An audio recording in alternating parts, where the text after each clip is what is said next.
Swaranjali news channel A to Z फ्लॅशमध्ये आपणा सर्वांचं मनपूर्वक हार्दिक स्वागत। आज आमच्या स्वरांजली चॅनलमध्ये सोलापूर शहरातलंच नाही तर एक जिल्ह्यातलं सांस्कृतिक क्षेत्रातलं विशेषतः नाट्य क्षेत्रामध्ये ज्यांनी आपल्या अभिनयानं, आपल्या दिग्दर्शनानं, आपल्या लेखानं एक स्वतःचं आगळं-वेगळं स्थान निर्माण केलं। अर्थात निर्माण होण्यासाठी प्रचंड मेहनत घ्यावी लागली। अनेक पारितोषिकं ज्यांनी पटकावली, राज्य नाट्य स्पर्धेमध्ये, कामगार नाट्य स्पर्धेमध्ये, हिंदीच्या महाराष्ट्र शासनाच्या स्पर्धेमध्ये, अशा विविध क्षेत्रात काम करत करत भारतीय रेल्वेमध्ये एक महत्त्वाची जबाबदारी पेलत तिथं नोकरी करत करत हे सांस्कृतिक क्षेत्र सांभाळलं।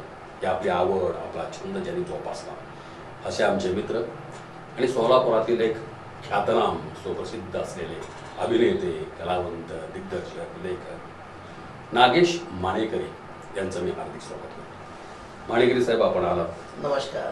नमस्ते, आपला हार्दिक स्वागत। साहेब, तुम्हाला नाट्य क्षेत्रात असा कोण माणूस आहे की जे तुम्हाला ओळखत नाही? जवळजवळ 30 ते 40 वर्षापासून तुम्हाला सगळेजण बघत आले। तुम्ही आतापर्यंत जेवढ्या भूमिका केल्या, जेवढी नाटकं केली, ते सगळी नाटकं माझ्यासारख्या सर्वसामान्य रसिक प्रेक्षकांनी बघितलेली आहेत। तुम्ही ह्या नाटकाकडे कधी वळला? साधारण ते वय काय असेल, ती परिस्थिती, वातावरण वगैरे काय? नाटकाकडे कधी वळलो ह्यापेक्षा मी का वळलो हे फार महत्वाचं आहे। सांगा। कारण माझे वडील एक जुन्या काळातले, म्हणजे स्वातंत्र्यपूर्व काळातील एक वेशभूषाकार आणि रंगभूषाकार होते। अच्छा अच्छा, म्हणजे वडिलांचा वारसा घेऊन मला कलेचा वारसा तुम्ही तिथून वडिलांकडून घेतला? मला त्यांच्याबद्दल काहीच माहिती नव्हती। ते सांगायचे, म्हणजे थोडंसं याच्या नादामध्ये बऱ्याचशा गोष्टी सांगायच्या। मेळ्यामध्ये काम करायचे त्यावेळेला। हो, त्यावेळेला मेळे असायचे। आणि त्यांच्या सांगण्यातून किंवा घरातल्या मोठ्या वडिलांनी, मोठ्या भावांनी वगैरे सांगण्यातून किंवा आमच्या काही नातेवाईकांना जे माहिती आहे त्यांच्या म्हणण्यातून मला हळूहळू या क्षेत्राची आवड। म्हणजे तुमचे वडील जसं तुमच्या कुटुंबामध्ये तुमचे वडील जसे नाट्य क्षेत्रामध्ये होते तसेच तुमचे काका, मामा वगैरे ते पण होते का? नाही नाही नाही, कोणी नव्हते। फक्त वडीलच होते। वडीलच होते। त्यामुळे तो वारसा माझ्याकडे रक्तातूनच आला आहे असं मी म्हणेन। त्यामुळे मी कधी वळलो हे फार महत्वाचं नाही।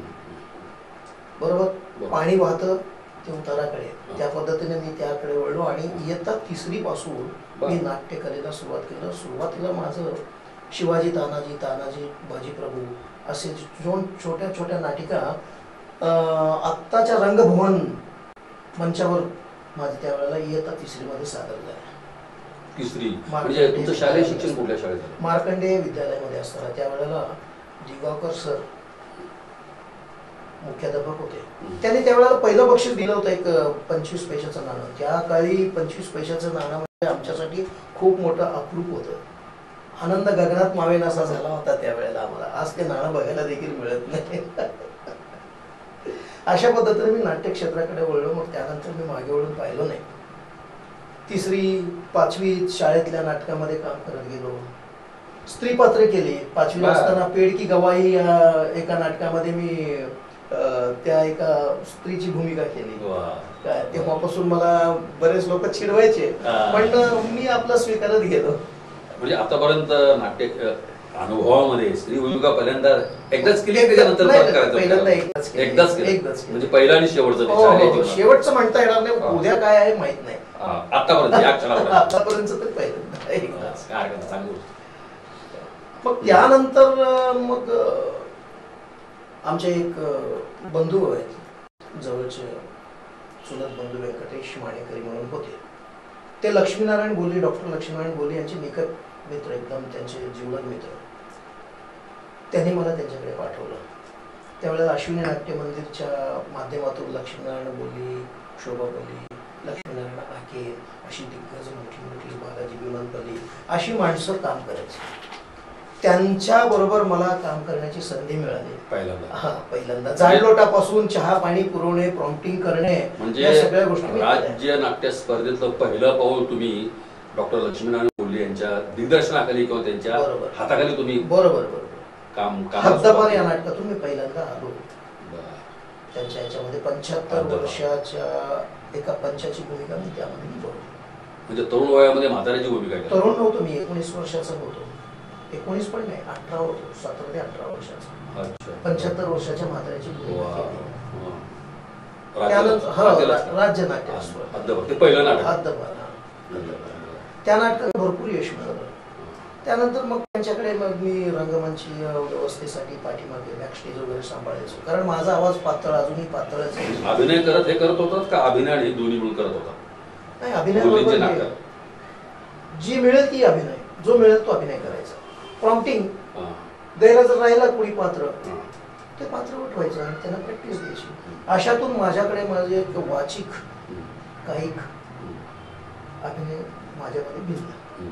ते माझे गुरु बोली सर, डॉक्टर लक्ष्मण बोली आणि शोभा बोली, हे माझे गुरु नाट्य क्षेत्रातले. मग त्यापासून जे सुरुवात झाली 1990 ला मी माझी स्वतःची संस्था काढली. का बरं एवढी चांगली संस्था असताना स्वतःची काढायची काय गरज होती? नाही, त्यावेळेला अश्विनी नाट्य मंदिर बंद पडलेली. बंद पडली म्हणून तुम्हाला स्वतःची काढायची प्रश्नच नव्हता. कारण दुसऱ्या कुठं जाण्यापेक्षा आमच्या का बंद पडली? एवढी चांगली संस्था, एवढे दिग्गज कलाकार असताना स्वतः बोलीसाहेब लिहायचे, बसवायचे. काय होतं, काही वेळेला काही घटना घडतात, काही सांगण्यासारखे असतात, काही सांगण्यासारखे असतात. अशाच काही घटनामुळे त्यांनी माघार घेतली आणि करायचं बंद केलं. राज्य आणि कामगार दोन्ही करत होते? हो, राज्य आणि कामगार दोन्ही करत होते. इथे 10-15 नाटकं केला तुम्ही त्यांच्याकडे?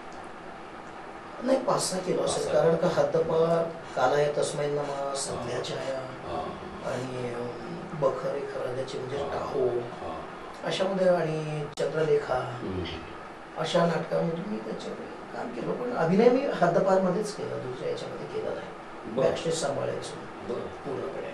त्यांच्या निमित्तानं काला तस्मै या नाटकाला अंतिमला जाण्याचा योग आला. रवींद्र नाट्यगृह मुंबईतलं प्रसिद्ध नाट्यगृह, ते बघण्याचा योग मला त्यांच्यामुळे मिळाला. ती माझ्यासाठी मोठी पर्वणी होती. नागेश कन्नासारख्या दिग्गज लोकांची माझी भेट झाली. ते माझं भाग्य, अहोभाग्य म्हणतो बस. अशा पद्धतीने सुरुवात झाली. मग 90 साली मी संस्था स्थापन केली. पहिल्यांदा नाटक लिहिलं, पौर्णिमा नावाचं, रंगमंचावर सादर केलं. राज्य नाट्य स्पर्धेला बरेच ताशेरे ओढले गेले. एक परिणाम शून्य नाटक असं बरंच, त्यामुळे कलाकार नाराज झाले. म्हणजे 1990 कुठले नाव काय तुमचं? झंकार सांस्कृतिक मंच या नावानं मी नाट्य संस्था स्थापन केली. म्हणजे झंकार सांस्कृतिक नाट्य स्थापन मी म्हणजे तुम्ही स्वतःच पहिल्यांदा नाटक लिहिलं, स्वतःच बसवलं, स्वतःच गुरुजी भूमिका केला? माझं एक होतं, कदाचित डॉक्टर साहेबांच्या माध्यमातून का होईना माझ्यावर एक छाप आहे की आपण लिहू शकतो, बसवूही शकतो, मग आपण का लिहू नये. आणि मला नाहीतरी साहित्याची, नाटकांची आवड होतीच. त्यामुळे मी लिहित गेलो, बसवत गेलो, शिकत गेलो, शिकवत गेलो, सगळंच झालं. मग नंतर कामगार कल्याण केंद्रात त्याच नाटकानं भरपूर बक्षिसं मिळवली. म्हणजे राज्याला टेका झाली. हो, कामगारला ते आम्ही थोडंसं सुधारणा केल्यानंतर त्याच नाटकानं साधारणपणे 8-10 बक्षिसं मिळवली. रंगभूषेपासून, नेपथ्यापासून ते अभिनय, नाटक वगैरे वगैरे सगळे. त्यावेळेला अरुण मेहतांचं मरण रंग दुसरं होतं, आमचं तिसरं होतं, आणि श्रीराम पंडितांचं पहिलं, अश्वमुद्रा पहिलं होतं. हे मला आठवतं सगळं काय. आणि मेहतांचं मरण रंग नावाचं नाटक होतं, ते दुसरं होतं. आणि त्या याच्या परीक्षक होते काणे सर होते, अरविंद काणे सर होते. तेवढं एक आठवतं मला. त्यांनी खूप प्रशंसा केली, सुधारणा सांगितल्या. तेव्हापासून अशा काही लोकांच्या सानिध्यातून मी शिकत गेलो. तुम्ही तुमच्या झंकार नाट्य संस्थेच्या वतीनं राज्य आणि कामगार करायला, नाटकं करायला, ती स्वतः लिहायचं, स्वतःच बसवायचं, स्वतःच मध्यवर्ती भूमिका करायचं? नाही, मी भूमिका करण्याचा कधी अट्टहास केला नाही. मी भूमिका करत नव्हतो. म्हणजे लिखाण आणि दिग्दर्शन? हो, लिखाण आणि दिग्दर्शन, बाकी मग सगळं. किती साधारणपणे किती नाटकं केलं? प्रत्येक वर्षी एक नाटक, दरवर्षी एक नाटक साधारण. राज्य कामगार. काही वेळेला ते रिपिटेशन्स झाले, काही वेळेला नवीन घेतलं, काही वेळेला मग काय झालं की काही स्क्रिप्ट लिहिणं झालं नाही, काय झालं नाही, त्यावेळेला मग आम्ही आकाश पेलताना, अनिल बर्वे, अनिल बर्वे ते, आणि पु ल देशपांड्यांचं भाग्यवान, त्यानंतर गोपू देशपांड्यांचं एक वाजून गेलाय, अशी नाटकं देखील आम्ही केली. पण मला यश मिळालं मी लिहिलेलं नाटकामधून जास्त. कुठलं? पौर्णिमा. पौर्णिमा, पुनवा, त्यानंतर बाईसाहेब तुम्ही, अशी जी नाटकं मी केली त्याच्यातूनच मला यश मिळालं. माझ्या नाटकांना, मी लिहिलेल्या नाटकांनाच बक्षिसं मिळाली. दुसऱ्यांनी लिहिलेल्या नाटकांना मी कधी मिळवू शकलो नाही. कदाचित मला त्यांचा आग्रह झालेला नसेल, असं झालं असेल. मग तुम्ही तुमच्या संस्थेच्या वतीनं किंवा इतर संस्थेच्या वतीनं फक्त मराठीच नाटकं केलात का? दुसऱ्या भाषेतली कुठली नाटकं करायचा योग आला? नाही नाही, असं नाही. मी ज्या वेळेला रेल्वेमध्ये लागलो लोको पायलट या पदावर, मला असं आहे की कुठेही गेलो तरी तिथे त्या ठिकाणी सांस्कृतिक घडामोडी कुठे घडतात याचा पहिला धांडोळा घेतो मी. त्या सवयीमुळे मी रेल्वेमध्ये सांस्कृतिक कार्य कुठं चालतं याचा शोध घेतला. मग राजन कंपली म्हणून ते होते, नाही ते त्यांचे वडील होते जे वाजवायचे, व्हायोलिन वाजवायचे, अच्छा ते गिटार वाजवायचे, राजन कंपनी गिटार वाजवायचे. ते सांस्कृतिक विभाग सांभाळत होते. मग त्यांना भेटलो, त्यांनी प्रोत्साहन दिलं. मग तिथं मराठी हिंदी अशी नाटकं आम्हाला एकांकिका सादर करायची असतात, काही नुक्कड नाटक आम्हाला सादर करायचे असतात आणि शक्यतो हिंदीमध्ये जास्तीत जास्त. मग तिथं मला हिंदीमध्ये लिहिण्याची प्रेरणा मिळत गेली. मला हिंदीचं आवड निर्माण झाली. आता तुम्ही जे रेल्वे मधून एक सांस्कृतिक विभाग कंपनी प्रमुख, तुम्ही जे तिथं कामं केलात ना, लिखाण करून नाटकं किंवा एकांकिका, म्हणजे सोलापुरातच केला का ते म्हणजे पुणे मुंबई किंवा इतर रेल्वेच का कुठे केलं? नाही, सोलापूर विभागातले प्रत्येक वेळेला काही सेफ्टी विभाग म्हणजे सुरक्षा विभागाचे किंवा इतर विभागाचे काही नुक्कड नाटकाच्या अनुषंगानं आणि प्रबोधन करायचं असतं लोकांना रेल्वेच्या संदर्भातलं. म्हणजे रेल्वे गेटवरील काय प्रसंग, रेल्वे गेट ओलांडणे, अशा पद्धतीचं लोकांना सुरक्षेविषयी माहिती द्यायची असते. त्या संदर्भात आम्ही ते डिव्हिजन लेवलवर केलं. सोलापूर, गुलबर्गा, वाडी, कुर्डवाडी या ठिकाणी हे सोलापूर डिव्हिजन आहे ना, नुक्कड नाटक ते करायचं.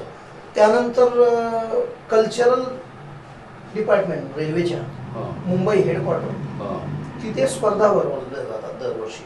मग हिंदी राजभाषा विभागाच्या हिंदी त्याच्या स्पर्धा आहेत, म्हणजे त्या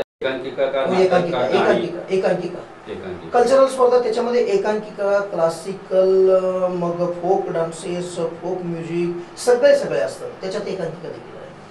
मला तर जास्त इंटरेस्ट त्याच्यामध्ये एकांकिकामध्ये. आणि हिंदी राजभाषेच्या विभागाच्या हिंदी एकांकिका स्पर्धा दरवर्षी असायच्या. त्यामुळे दरवर्षी काही ना काही मला मराठीतून हिंदीत लिहिण्याचा योग आला आहे, हिंदीतून मराठी लिहिण्याचा योग आला. मग सादर केलं. मराठी करताना सोलापुरातल्या कलाकार पाहिजे तेवढी मिळते. ते रेल्वेमध्ये काम करत असताना, रेल्वेच्या वतीनं भाग घेत असताना, रेल्वेच्या वतीनं सोलापूर डिव्हिजनच्या वतीनं पुणे मुंबईला कुठे दिलेला एंट्री द्यायचं असं म्हणलं, तुम्हाला रेल्वेतलेच सेवक लागतात का पाहुणेरावळे कुणी चालू? नाही, रेल्वेतले सेवक. मग ते कलाकार कसे तुम्ही गोळा करतो? काय टॅलेंट हंट म्हणून आम्ही काही योजना आम्ही राबवली रेल्वेमध्ये. जे आमचे कल्चरल प्रमुख जे असायचे अधिकारी, डिव्हिजन मधल्या काही कलाकारांची आम्ही नावं मागवायचो, अर्ज मागवायचो, त्यांची आवड काय आहे ते मागवायचो. मग त्यांच्यातनं एक टॅलेंट आम्ही निवडायचो, त्याच्यातले कलाकार काही निवडायचो आम्ही. मग ते पुढे जाऊन ती टीम तयार व्हायची. मग त्याच्यातून मग गायक असायचे, काही डान्सर असायचे, मग काही अभिनेते असायचे, काही लेखक, काही संगीतकार, असे याच्या माध्यमातून आम्ही ते बसवत गेलो. मग राजन कंपनी निवृत्त झाल्यानंतर ती पूर्णपणे धुरा माझ्यावर आली. पूर्णपणे. मग बरेच बक्षिसं मिळवली, बरीच एकांकिका लिहिल्या, भरपूर बक्षिसं घेतली. तिथले किंग बनला तुम्ही. कंपनी नंतर तुम्ही किंग झाला. हा, किंग म्हणता येत नाही. या क्षेत्रात प्रत्येक जण किंग असतो, पण धुरा सांभाळायची एक जबाबदारी माझ्यावर आली. एक जबाबदारी आली. मग ते सांभाळत गेलो. आणि मी नुकताच आता 2 महिन्यापूर्वी निवृत्त झालो. पुन्हा ती धुरा राजन कंपनीचा भाऊ अशोक कंपनी याच्यावर पडली. म्हणजे ते परत चालत आहे. आम्ही ते त्या याच्यातले असल्या सातत्य राखत असल्या कारणानं आम्हाला त्यातल्या सगळ्या गोष्टी माहिती आहेत. नाटकं करत असताना राज्यनाट्य स्पर्धा, हिंदीच्या पण महाराष्ट्र शासनाच्या स्पर्धा तुम्ही केल्या आहे? हो, हिंदीच्या देखील मला हिंदीची सवय पडली रेल्वेत लागल्यापासून. मग महाराष्ट्र शासनाच्या देखील हिंदी नाट्य स्पर्धा आहेत हे मला कळलं. त्यामुळं मला वाटायला लागलं की आपण हिंदी नाट्य स्पर्धेत देखील उतरायला पाहिजे. मग हिंदी नाट्य स्पर्धेत उतरायचं तर मग कसं, मग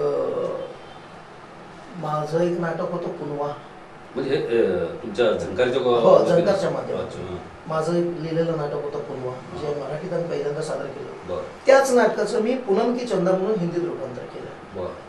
नाटकाला काही बक्षीस मिळालं नाही, पण छान प्रयोग झाला. त्यानंतर मग बरेच नाटकं मी रूपांतरित केली, भाषांतरित केली, काही स्वतंत्रपणे लिहिली.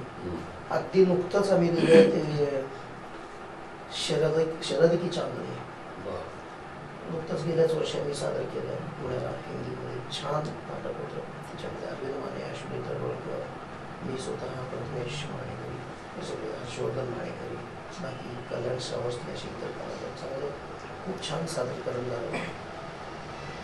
रेल्वेमध्ये देखील लिहित असताना हिंदीची इतकी सवय झाली ना, मला हिंदी लिहावं, मी हिंदीत प्रयोग करावं याचा छंदच लागला. म्हणून काय झालं, एकदा अरविंद माने, माझा मित्र अरविंद माने यांनी काय केलं, ते आकाशवाणीत आहेत, त्यांनी काय केलं, एक मासिक माझ्याकडे आणून टाकलं. याच्यामध्ये एक हिंदी नाटक आहे, सम्राट अशोक, दयाप्रकाश सिन्हा यांनी लिहिलेलं. तर तुम्ही बघा, एक वेगळं नाटक आहे. ते घेतलं आणि मी त्या नाटकाच्या प्रेमात पडलो. हिंदी नाटक आणि जबरदस्त सम्राट अशोकाचं वेगळा पैलू दाखवणारं नाटक होतं. मी ते मराठीत रूपांतर केलं, त्यांचे रीतसर परमिशन घेऊन त्यांनीही दिलं. त्या नाटकाला साहित्य अकादमीचा पुरस्कार मिळाला त्यांना, आणि हो लिखाणाचं. आणि त्यानंतर ते मराठीत भाषांतर करायचं ॲग्रीमेंट देखील माझ्याकडून झालं. ते त्याच्या अगोदर कथा एक कंस की, हे नाटक देखील मी मराठी लिहिलं, कंस कथा अस्तित्वाची. ते नॅशनल बुक ट्रस्ट ऑफ इंडियाकडून मराठीमध्ये प्रकाशित देखील झालं. अशा दृष्टीनं मग दयाप्रकाश सिन्हा यांची माझी चांगली नाळ जुळली. मग त्यानंतर रक्ताभिषेक नावाचं नाटक केलं, तेही मराठीत केलं. त्याला तर प्रचंड यश मिळालं. त्याच्यामध्ये प्रथमेश माणेकरी रौप्य पदक 2 वेळा घेतलं, नाटकाला बक्षीस मिळाली, अंतिमपर्यंत गेलो. खूप खूप आम्ही धमाल केली, म्हणजे खूप मजा केली. तुम्हाला पहिल्यांदा बक्षीस कुठलं अभिनयाचं? मला अभिनयाचं पहिल्यांदा बक्षीस राज्य नाट्य स्पर्धेच्या माध्यमातून म्हणलं तर मी सांगतो, बाईसाहेब माणूस म्हणतो माझं घर, हे राजेंद्र बनहट्टींचं नाटक आम्ही केलं होतं. बसवलं कोण होतं? मीच बसवलं होतं, पुण्याला सादर केलं. राजेंद्र, त्याच्यामध्ये मी हट्टाना पहिल्यांदा भूमिका केली की मोठी भूमिका, मध्यवर्ती भूमिका एका म्हाताऱ्याची होती छानपैकी. मला मी त्या भूमिकेच्या, म्हणजे तुम्हाला प्राथमिकला नंबर मिळाल्यावर मग तुम्ही पुण्याला अंतिम जाता? हो हो हो. सोलापूरला नंबर मिळाल्यावर तुम्ही पुण्याला म्हणजे अंतिमचं तुम्हाला बक्षीस मिळालं. मग तिथं मी राज्याच्या सुरुवात प्राथमिक फेरीमध्ये मिळालं नाही का? अंतिमलाच मिळालं का? हा, अंतिमला मिळालं. मग तिथं गेल्यानंतर मला ते रोल करत असताना ती भूमिका जगत असताना मी जगलो ती भूमिका ऍक्च्युअली, त्या भूमिकेच्या प्रेमात. आणि मी ते घेतलं, बक्षीस घेतलं, नाटकालाही घेतलं, भूमिकेलाही घेतलं. इतर कलाकारांनी रौप्य पदक किती घेतलं? रौप्य पदक मला एकही मिळालं नाही. त्या बाबतीत माझा मुलगा सुदैवी, मी दुर्दैवी. कारण मी जास्त अभिनय केलेला नाही. तुम्ही मुलाला कसं काय घेतलं नाटकात? ते काम म्हणतो ना, बाळाकडून घरातलंच वातावरण. म्हणजे वडिलांकडून तुम्ही जसा वारसा घेतला तसं तुमच्याकडून त्या मुलाने? माझ्या वडिलांकडून घेताना तसा वारसा होता, पण तसं काही वातावरण नव्हतं. अच्छा. कारण मी, माझा जन्म झाला त्यानंतर, त्याच्या अगोदरच बऱ्याच वर्षापूर्वी वडिलांनी बंद केलं. त्यांच्या सगळ्या साहित्य विकलं, त्यांच्या त्या व्यसनापायी म्हणा काही असेल ते विकलं गेलं. मला फक्त मिळालं त्यांचा एक मेकअपचा पफ, जो तो देखील मी त्यावेळेला लहान होतो, तो देखील माझ्याकडूनच हरवला गेला. संपलं ते, तिथंच संपलं. पण माझ्या मुलांना मात्र बाळकडू बालनाट्यापासूनच सुरू केलं, माझ्या घरातूनच. काटेरी गुलाब नावाचं मी बालनाट्य लिहिलं, त्याच्यामध्ये मुलाला भूमिका दिली. त्या पट्ट्यानं मुख्य भूमिकेत बक्षीस घेतलं पहिल्यांदा. त्यानंतर पहिल्या पदार्पणामध्ये आणि त्यानंतर त्याच एकांकिकेसाठी, त्या बालनाट्यासाठी त्याला विलनची भूमिका दिली. त्याही भूमिकेला तिने बक्षीस घेतलं. म्हणजे त्याच्यातली ती चोणक लहानपणापासून दिसायला. मग तो दिग्दर्शन करायला लागला आणि माझ्यापेक्षा चौकटी बाहेर जाऊन विचार करण्याची कला त्याला प्राप्त झाली. वेगळा एक व्ह्यू. मग त्याला साथ द्यायचा तो आमचा हर्षवर्धन माणेकरी, तो देखील लहानपणापासून बाल कलाकार. हर्षवर्धन माझा दुसरा मुलगा. प्रथमेश पहिला, हर्षवर्धन दुसरा मुलगा. त्यालाही लहानपणापासून तेच. त्याला 11वी 12वी करायला लावलं. सीईटी करून इंजिनिअरिंगला. नाही, नारायण आपलं चैतन्यामध्ये, चैतन्य हैदराबादचे जे प्रसिद्ध हे आहे स्कूल आहे, ते पुण्याला नवीनच झालं होतं, श्री चैतन्य म्हणून, त्याच्यामध्ये घेतलं. कारण त्याला सीईटी करून इंजिनिअरिंग करायचं माझं स्वप्न होतं, पण पट्ट्या रमलाच नाही. 11वी 12वी करून आला नाही, मी बार्शीला ॲडमिशन घेतो म्हणजे, कारण बार्शीचं नाव वाढलेलं होतं युवा फेस्टिवलमध्ये, युथ फेस्टिवलसाठी प्रत्येक वर्षी बक्षीस असायचे. मग तिथं BSc घेतला, ते देखील त्याने अभ्यासक्रम बरोबर केला नाही, असंच रडत पास झाला त्या कलेमुळे. हां, तिथं तो मात्र युथ फेस्टिवलमध्ये अंतिमला पण विजय मिळवला त्याने, हर्षवर्धन मानेकरने. मग ललित कलाला त्याने प्रयत्न केला पुण्याच्या युनिव्हर्सिटीमध्ये नाट्यकला शिकण्यासाठी, तिथं 5 वर्ष घातला, MA झाला मागच्या वर्षी. आता तो पुढे लागेल राहिलेला. म्हणजे दोन्ही मुलं नाट्य क्षेत्रामध्ये तुमच्यापेक्षा पुढे गेले. नक्कीच नक्कीच बापसे बेटा सवय नक्कीच पुढे गेला, आणि मला त्याचा आनंद आहे. आणि विचार करतात, मी पारंपरिक पद्धतीने विचार करतो, पण ते लोक थोड्याशा वेगळ्या पद्धतीने विचार करतात, आणि हा फरक असायलाच पाहिजे. नाही असलाच पाहिजे, जनरेशन गॅप जो म्हणतो आपण. तर असं माझा नाट्यप्रयोग साधारणतः चालू आहे, अजूनही अनुवाद चालू आहे, लेखन चालू आहे. आता नुकताच रात्री नाट्य स्पर्धा यायला लागले, 10 तारखेला साधारणपणे आमचा प्रयोग आहे इथे ओशाळला मृत्यू आम्ही करतोय 19 नाटकामध्ये. तुम्ही मुलाचं लग्न ठरवलं प्रथमेशच्या मुलाचं. माझ्या बघण्यामध्ये बरं का, मी पण जवळजवळ 30-35 वर्ष झाले या क्षेत्रात आहे, मला बी साहित्याची आवड आहे. परंतु तुमच्या मुलाच्या प्रथमेच्या लग्नाची जी पत्रिका मला बघायला मिळाली, तशी पत्रिका माझ्या पाहण्यामध्ये सोलापुरातल्या माझ्या मित्रवर्गामध्ये तर नाहीच नाही, पुण्यामध्ये सुद्धा माझा मित्रवर्ग आहे, मुंबईला सुद्धा माझा मित्रवर्ग. वेगवेगळ्या कार्यक्रमाच्या निमित्त मी ज्यावेळेला जात होतो तिथेही वेगवेगळे कार्यक्रम असतात, परंतु तुमच्या मुलाची जी लग्नपत्रिका ज्या पद्धतीनं, ज्या कौशल्याने, ज्या कल्पनेने छापला, त्याला तोड नाही, कौतुक करायला शब्द नाही. निश्चितच म्हणजे ते लग्नपत्रिका आपण उघडून बघतोय, वाचतो असं वाटतच नाही, एखाद्या नाटकाची स्क्रिप्ट वाचतो असं वाटतं. बरोबर आहे. काय झालं, 2 डिसेंबर 2025ला माझ्या मुलाचं लग्न तिथी ठरली. 2 डिसेंबर लग्न सोलापुरात ठरले. मग लग्न, आता मग पत्रिकेचा विषय निघाला, आणि पत्रिका एक आगळी वेगळी करायची ठरलं, आणि त्या पद्धतीने डिझाईन झालं, सगळं झालं. मग पत्रिकेचं स्वरूप सांगतो कसं आहे. साधारणपणे पत्रिका आहे, हातात घेतल्यानंतर आपल्याला दिसतं एक पडदा असलेला भाग, त्याला एक सोनेरी धाग्यानं बांधलेला आहे. तो धागा उलगडला आणि त्या पत्रिकेवर लिहिलेला आहे शुभविवाह, एका लग्नाची गोष्ट. त्याच्यावर रंगमंचावरचे मुखवटे आहेत, नर्तिकेचं एक हे आहे, पोस्टर आहे, आणि संगीतातलं काही अलंकाराचे ते नोटेशन्स आहेत. अशा पद्धतीनं ते धागा उलगडला. उलगडल्याबरोबर वरती पडद्यावर एक लाईन दिसते, ये दुनिया एक रंगमंच है, यहाँ हर समय अलग अलग भूमिका हम निभाते हैं, अशी एक टॅगलाईन त्याच्यावर टाकली. मग भूमिका, वर वधू, अशा पद्धतीने भूमिका. मग त्यांचे पालक म्हणजेच निर्माते, म्हणजे आम्ही स्वतः आई वडील त्यांचे निर्माते म्हणून टाकलं.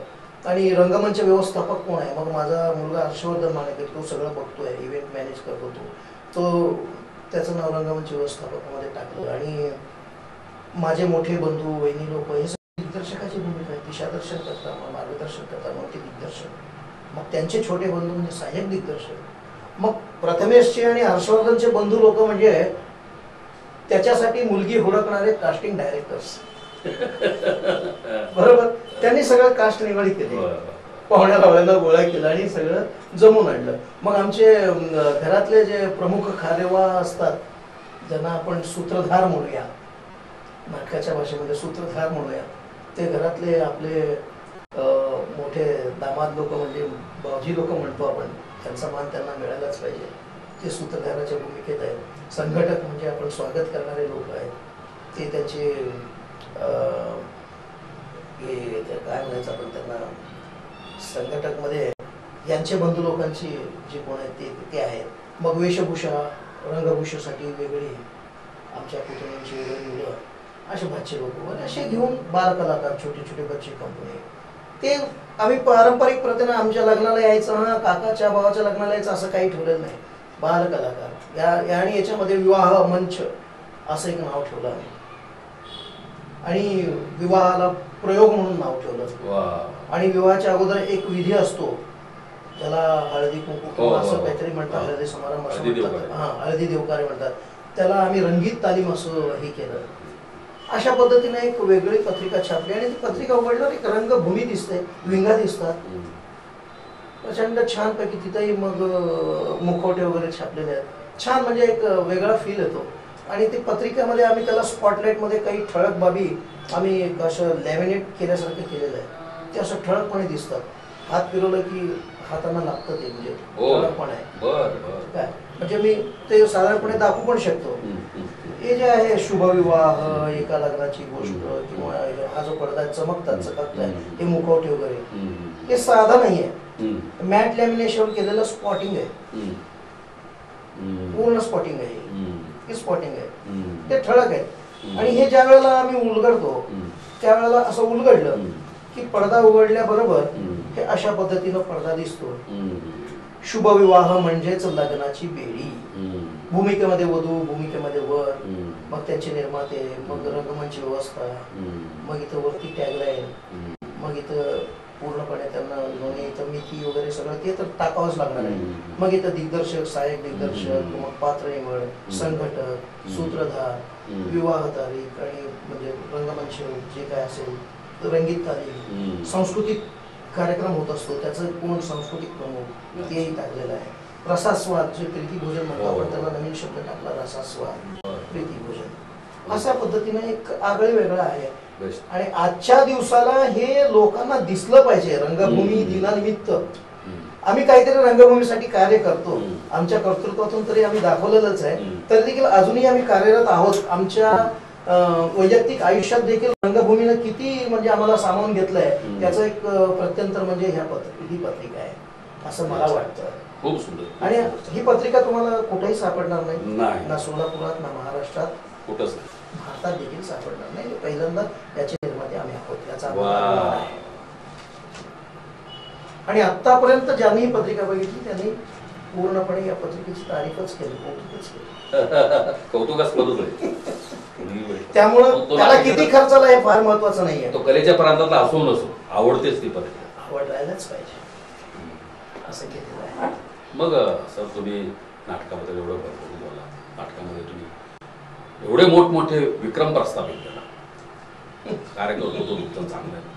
तुम्ही मुलांना त्या पद्धतीची धडे दिले, त्यांनाही आवड आहे. ते पण तुमच्या पावलावर पाऊल टाकत ते स्वतःचं एक आगळं वेगळं स्थान आहे.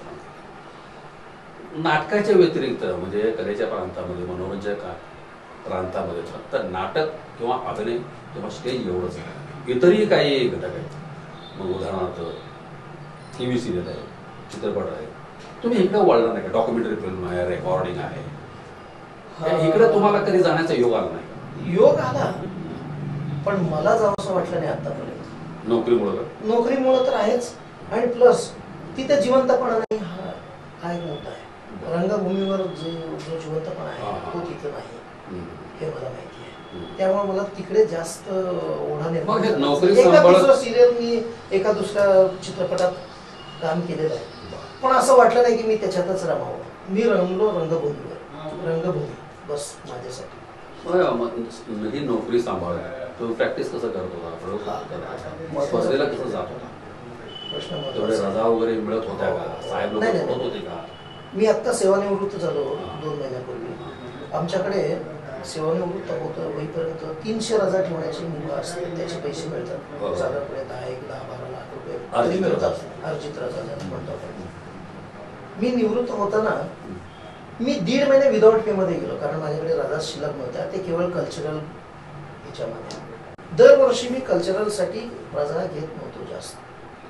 मला प्री पासेस मिळून देखील मी जास्त मौज मजा केलेलं नाही, पर्यटन केलेलं नाही. मी रजा घेतल्या ते फक्त नाटकासाठी. दरवर्षी राज्यनाट्य स्पर्धा, कामगार नाट्य स्पर्धा यासाठी मला रजा पाहिजे असतात, ते मी राखून ठेवायचो. आणि मी भांडण करून प्रशासनाशी चर्चा करून मी ते रजा मिळवायचो, आणि ते देखील ना म्हणत पण द्यायचे मला. कधी तिकडून मला हे झालेलं नाही. ते देखील तुम्ही एका स्पर्धेत भाग घेत होता? महाराष्ट्राच्या वेगवेगळ्या फार कमी. ठिकाणी फार का का बरं म्हणजे एवढी चांगलं काय आहे एवढी एकांकिसाठी मजबूत वेळ वर्षातून द्यायचा. एकच नाटक करायचं, 3 महिने करायचा, एखादा प्रयोग करायचा, मिळाला नंबर, नाही मिळाला नाही. काय आहे माहिती का एकांकी एक असे मध्ये महाराष्ट्रात एकच हो. एकांकी सगळं फिरवता येते. हो बरोबर आहे तुमचं म्हणणं. पण प्रत्येक वेळेला महिना 2 महिन्याला मला रजा मिळणं पण अवघड आहे. नाही पण तुम्ही करू नका हो काम. तुम्ही बसून तर घेऊ शकता का नाही 2-3 कलाकारांना घेऊन, बाबा इथं स्पर्धा आहेत जावा, इथं स्पर्धा आहेत जावा. तुम्ही जाऊ नाही, नका हो. एकांकिका करायला मला जास्त आवडलंच नाही. एक नाटकाचं छोटं पिलूच होय, केलं, होय. नाटकाचा एक भाग असते. पण मी म्हणतो नाटक तुम्ही 2 तासाचं हो, करता, हो, ते हो. साधारणपणे 30-35-40-50 मिनिटाचं. एकांकिकेसाठी जो वेळ द्यावा लागतो साधारणपणे नाटकासाठी तेवढा वेळ दिला तरी चालतो. महिनाभर एकांकिकेसाठी प्रॅक्टिस करतो, महिन्याभरात एखादं नाटक बसून जातो. मग राज्यनाट्य कामगार नाट्य हे मस्त महाराष्ट्र शासनाचं उपलब्ध करून दिलेलं आपल्यासाठीच एक छानपैकी रंगमंच आहे. आपण अंतिमला गेलं तरी मोठ्या ठिकाणी जातो, 4 ठिकाणी. या दृष्टीनं आता या नाटकाच्या याच्यामध्ये तुम्हाला जाता तर एक सांगतो, पद्माकर देव सरांच्या संगीत द्रौपदी नाटकामुळे मी दिल्लीला जाऊन देखील प्रयोग केला. ते देखील माझ्यासाठीच एक सुरुवातीला हे जे संगीत नाटकं व्हायची म्हणजे अलीकडे मला वाटतं सांगलीला व्हायला लागलं. अगोदर दिल्लीलाच होत होते का खास त्यासाठी काय वेगळं? त्याबद्दल मला जास्त आयोजन सांगता वगैरे? येणार नाही, पण दिल्लीला मात्र होत होते दरवर्षी. आणि स्मृती मंदिर, सोलापूरच्या स्मृती मंदिरनं प्रत्येक वर्षी तिथं हजेरी लावलेली आहे. त्याच अनुषंगानं संगीत द्रौपदी नावाच्या नाटकामध्ये मला दरवर्षी सोलापुरात ती एकमेव संस्था आहे. एकमेव संस्था जे संगीत नाटकात हो. फक्त ती एकच संस्था आहे. हो, म्हणूनच पद्माकर देव सरांना अर्पण केलेलं माझं पहिलं पुस्तक संगीत चाफा सुगंधी मी पद्माकर देव सरांना अर्पण केलं. पण संगीत नाटकाचे ते अध्वर्य आहेत, तो अभिमानाची गोष्ट आहे. आणि त्यांना मी त्यावेळेला सांगितलं होतं की सर मी देखील एक संगीत नाटक लिहिणार म्हणजे लिहिणार. आणि त्या पाठीमागची प्रेरणा त्यांची तर होती आणि विद्याधर गोखले सरांची देखील होती. कारण विद्याधर गोखले सरांनी बरोबर माझी बातचीत झाली, आमचं समन्वय झालेलं त्यावेळेला. महाराष्ट्र शासनाच्या ज्या वेळेला शासकीय निवासी शिबिर असायची, एका शिबिरामध्ये मी होतो. गुरुवाठेरांनी माझी वर्णी लावली होती तिथं, मी उशिरा गेलो तरी. रमेश चौधरी त्यावेळेला त्याचे प्रमुख होते. त्यानंतर चौधरी सर माणेकरींना घ्या, ते घेतले त्याचा शब्द. गुरुवाठेरांचं माणूस सगळीकडे आहे, जगतच माणूस, छोटी मूर्ती महान कीर्ती. छान. तर असो, तर त्या निवासी शिबिरामध्ये यशवंत देव सारखे लोक भेटली मला, रमेश पवार सारखी माणसं भेटली, रमेश चौधरी सारखी माणसं, दिग्गज माणसं भेटली, विद्याधर गोखले सारखी माणसं भेटली, जी संगीत नाटकासाठी केले. तुम्ही लिहिलेलं नाटक कुठे केलं संगीत नाटक? मी लिहिलं नाटक दिल्लीला केलं, रत्नागिरीला केलं, रत्नागिरीला? राज्य नाट्य संगीत नाट्य स्पर्धेमध्ये. कारण या नाटकाने, गद्य नाटकाने खूप बक्षीस मिळवली मराठी आणि हिंदीमध्ये. महिलाचा दगड ठरला माझ्या संस्थेमध्ये. संगीत नाटक किती केलं? संगीत नाटक मी एकच लिहिलं. एकच? आणि स्वतः लिहिलं स्वतः? त्याच्या आगे पिछे काही नाही केलेलं नाही. म्हणजे गेला ते देवसरांसोबत दिल्लीला जाऊन संगीत नाटक? हा, करून आलो आणि माझं नाटक लिहिलं आणि मी सादर केलं छानपैकी. त्याच्यातली नाटकातली पदं मी लिहिली, ते घुसवून घेतली. हो, पदं देखील लिहिली, खूप सुंदर सुंदर पदं लिहिली. ते सगळे लाईव्ह वाजवायचे असते? हो हो, सगळं जिवंत वाद्य गाणी सगळं म्हणा. सगळं सगळं. आपण नाटकामध्ये जर ट्रॅक लावतो संगीताचा, नाही चालत. हार्मोनियम घेऊन पण कलाकार मिळणं मुश्किलच लय अवघड काम. कारण पैसे मागतात ते लोक. गायक अभिनेते मिळत नाहीत, गायक अभिनेत्री मिळत नाहीत, गायक कलाकार मिळत नाहीत. मिळाले तर त्यांना अभिनय येत नाही, अभिनय आला तर गायन येत नाही. त्यामुळं थोडंसं संगीत नाटक मागं पडत चाललंय. पण ऍक्च्युली त्याच्यात खूप. आता कोण भाग घेते संगीत नाटकामध्ये? सोलापूरची कुठली संस्था संगीत स्पर्धेला भाग घेते? अजून एकमेव श्रुती मंदिर घेते. विद्यागळीला दरवर्षी साधारणपणे एखादं नाटक लिहितात ते छानपैकी. सलाम आहे त्यांच्या प्रतिभेला.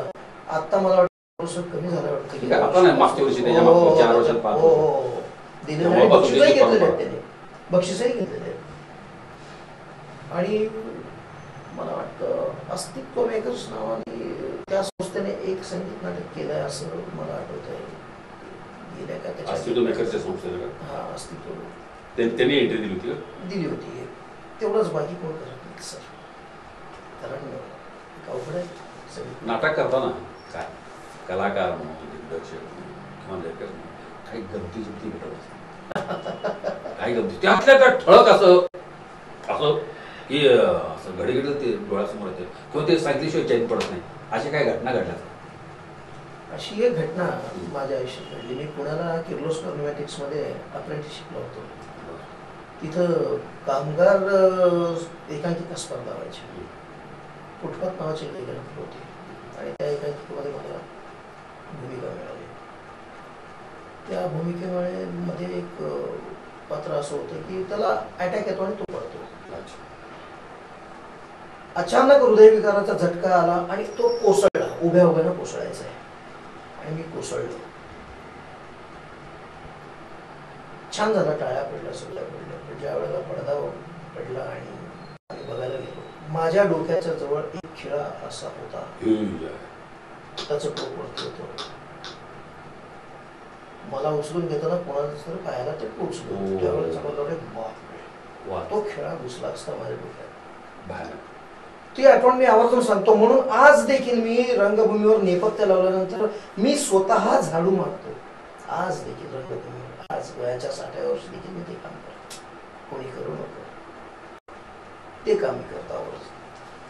ती घटना मी वारंवार कलाकारांना सांगत असतो, हे करा, बघा काय राहिलंय काय नाही, बघा पहिल्यांदा. तुम्हाला कोण सांगत होतं? तुम्हाला कोण सांगत होतं झाडू मारणं? तुम्ही सांगता नवीन कलावंताला, तुम्हाला कोणी सांगितलं होतं हे पाहिजे, हे मनातून यायला पाहिजे? म्हणून मी सांगत असतो ना, हे शहारे येतात लोकांच्या, कलाकारांच्या अनुभवात. मी अशा घटना सांगत असताना कलाकार ऐकत बसतात, छान वाटतं ते. आजकाल पण लोकांना तालीम नको आहे कारण ही एक लेंदी प्रोसेस आहे नाटक. अजून दुसरी कुठली घटना? बस पुण्यात सांगितलं, सोलापुरात नाही. सोलापुरात असं काय मला विशेष काय असे काही घटना घडलेली नाही. कारण मी प्रत्येक याच्यामध्ये थोडस इतर संस्थेमध्ये, आपल्या संस्थेमध्ये कलाकार संस्था फोडणे, नाही, तो विषय आपल्या चर्चेचा होऊ नये असं मला वाटतं. कारण ते घडत असतात आणि ही वादी गंगा आहे. ही वादी तुमच्या बाबतीत बी घडले, तुमच्या संस्थेत बी प्रश्नच नाही. मी वेगळा कसा राहील ना याच्यापासून. ही वादी गंगा आहे, जातात येतात, जातात येतात, आणि ही वाहत राहिली तरच स्वच्छ राहते संस्था, असं माझं मत आहे. म्हणून प्रत्येक वेळी माझ्याकडे जुन्या कलाकारांसोबत नवीन कलाकार असतात. आता उदाहरणार्थ सांगतो, अरविंद माने नावाचा माणूस माझ्याकडे हरवणारी कलाकार केवळ 8 दिवसासाठी आला. आज 18 वर्ष तो माझ्या संस्थेत माझ्यासोबत आहे. प्रत्येक वेळा बक्षीस घेऊन गेला. हो हो हो हो. म्हणजे तोही भल्या मोठ्या पदावर असून बी वेळ देतो, मनापासून प्रॅक्टिस करतो आणि आम्ही ऍडजस्ट करतो ना. ठीक आहे, आज काय ठीक आहे, आपण या पद्धतीने म्हणजे शेड्यूल आम्ही तसं करतो. आज तसंच कलावंताच्या लहरीनुसार. वेळ पाळते का कलाकार? नाही वेळ नाही. वेळेच्या बाबतीत काय अनुभव आहे? वेळेच्या बाबतीत नाही पळत ना, कारण प्रत्येकांना काय वाटतं की माझं वैयक्तिक काम महत्वाचं, आणि नेमकं प्रॅक्टिसच्या वेळेलाच त्यांची कामं निघतात. आणि हे इथंच नाही, आता मी बघतो ना, आता व्हॉट्सअप या माध्यमातून मी बघतो, पुण्या मुंबईत देखील राज्यनाट्य स्पर्धेसाठी काम करण्यासाठी हौशी कलाकार पाहिजेत, वेळ जाणाऱ्या पाहिजेत, तालमीसाठी येणाऱ्याच पाहिजेत. अशा पद्धतीने ऍडव्हर्टाईज यायला लागलेल्या आहेत. वैषम्य वाटतं त्या गोष्टीचं. पूर्वी असं व्हायचं नाही, आवडी नाही यायचं, पण आता बोलतो. तुम्ही सोलापुरातच नाटक प्रॅक्टिस करा, बसवला, बक्षीस मिळालं, असं पुणे मुंबईमध्ये बसवायचा किंवा त्या ग्रुपमध्ये काम करायचा योग नाही, तिथून योग आला नाही.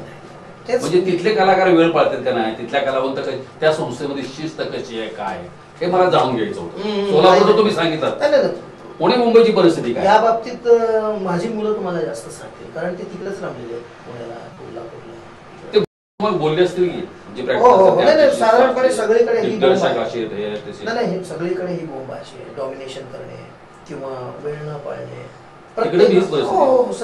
सगळीकडे थोड्याफार थोड्याफार हाच अनुभव सगळं. आणि बोला. या अनुषंगानं सांगायचं झालं तर उद्या रंगभूमी आणखीन एक आनंदाची गोष्ट म्हणजे लायन्स क्लबने आम्हाला जीवन गौरव आणि कला गौरव केल्याचं मला काल कळलं. आमच्या स्वराज्य चॅनलच्या वतीनं तुमचं मनपूर्वक हार्दिक अभिनंदन. म्हणजे गेली इतकी वर्ष तुम्ही काम केलं, त्याची दखल घेतली शासन तर त्या नाटकाला त्यांना खूप चांगला अभिनय केला बाबा, याला काहीतरी रौप्य पदक नाही तर नाही, अभिनयाचं प्रथम नाही तर काय, निदान प्रशस्ती पत्र तरी द्या, अशी परीक्षेत जशी दखल घेते. समाजामध्ये काय संस्था आहेत, संघटना आपल्या कलेची त्या घरी येणार लोक. छान छान घेतलेलं आहे. तुम्हाला मिळालं हे आनंद आहे बरं का. योग्य माणसाचा सन्मान करा, गौरव पुरस्कार सन्मान करायला लिओ क्लब किंवा लायन्स क्लब तुम्ही जास्त बरोबर आहे. अजून बस एवढंच सांगायचं आहे. सोलांजली चॅनलनं मला आज इथं बोलून घेतलं आणि आम्ही निर्माण केलेल्या एका पत्रिकेचं एक थोडंसं वार्तांकन करून ते महाराष्ट्रभर फिरवावं असं मला एक इच्छा आहे. कारण एक आगळी वेगळी अशी पत्रिका आहे. हिता घरवतील लोक असं मला वाटतं. रसिक प्रेक्षक हो, आज आपल्या स्वरांजली चॅनलमध्ये मी बघितलं असा केवढी मोठी व्यक्ती नाही, एक कुटुंब या नाट्यक्षेत्रामध्ये वावरत आहे. नुसतं वावरत नाही, स्वतःचं आगळं स्थान निर्माण करत आहे. माणेकर नावाचा एक खानदान, एक परंपरा देणार आहे, उज्ज्वल नाटक देणारी एक संस्था झंकार नाट्य मंडळ. त्यांनी खूप चांगली माहिती त्यांनी आतापर्यंत केलेल्या कार्यकर्तृत्वाचा दिला. आपण सर्वजण खूप चांगल्या तन मन धन एकाग्रचित्तानं ऐकला पाहिला. मी आपणा सर्वांचा मनपूर्वक आभार व्यक्त करतो. आणि आमच्या स्वरांजली चॅनलमध्ये नागेश माणेकरे साहेब आले, त्यांनी स्वतःचे अनुभव या ठिकाणी सांगितले. त्याबद्दल माणेकरे साहेब तुमचंही मी मनपूर्वक हार्दिक आभार व्यक्त करतो. धन्यवाद. मला इथं बोलवलं,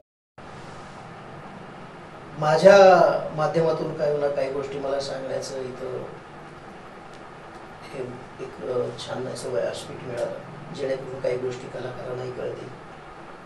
आमचे कष्ट आम्ही मांडलं, त्याचं यश तुमच्या समोर आहेच.